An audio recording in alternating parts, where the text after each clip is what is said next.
McLaren seemed to be the team on the rise last year. A podium for Carlos Sainz and a great car in the MCL-34 with Lando and Carlos at the helm.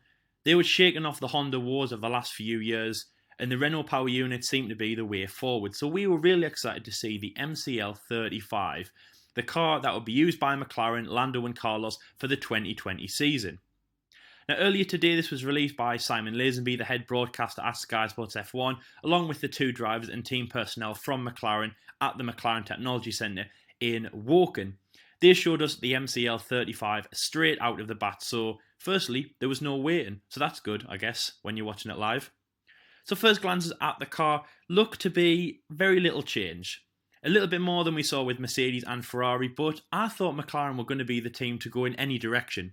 We've seen 3 livery changes, colour schemes, in 3 years, going from more of a darker colour to light in the last few years, of course trying to get a different identity from when they were with Honda.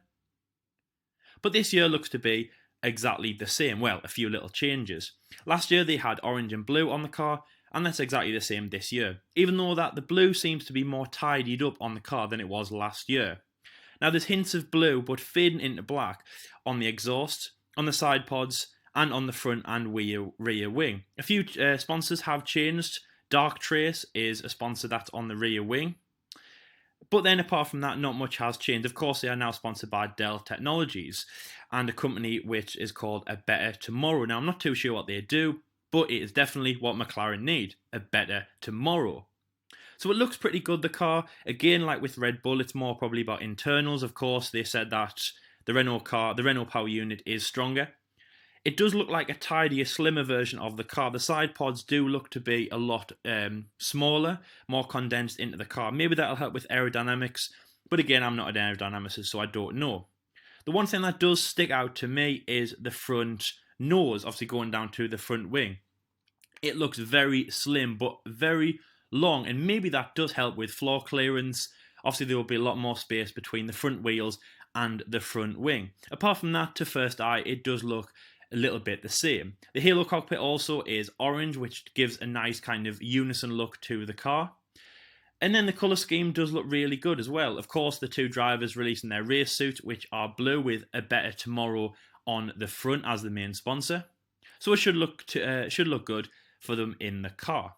Now, the car launch, as I said, was pretty good. It came out of the bat straight away, with Lando and Carlos giving their interviews to Simon about how they think that the car will get on in the future of this year. This year marks the death 50 years ago that they lost Bruce McLaren, the main guy of McLaren, so they wanted to make the best car to honour him in that way. Of course, McLaren was made on the hint of orange as well, and that was traces of what it was in his first car, so of course they wanted to bring that through to honour Bruce McLaren in this year.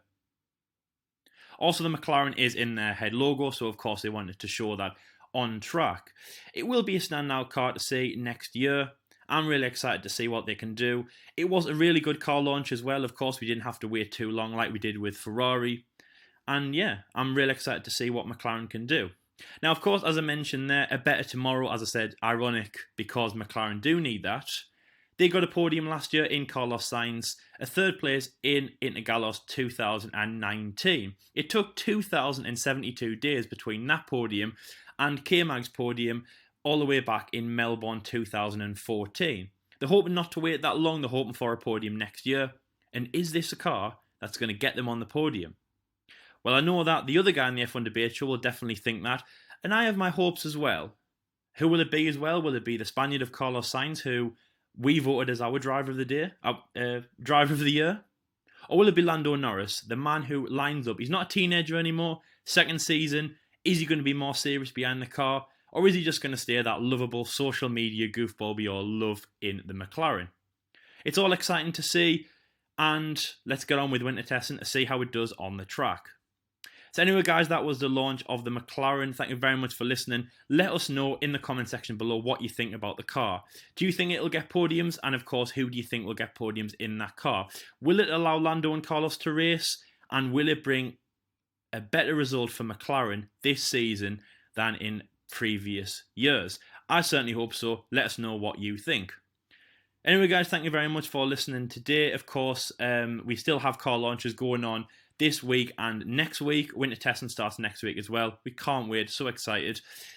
And thank you very much for listening. Until next time, guys, until next car launch and until winter testing, we'll see you later.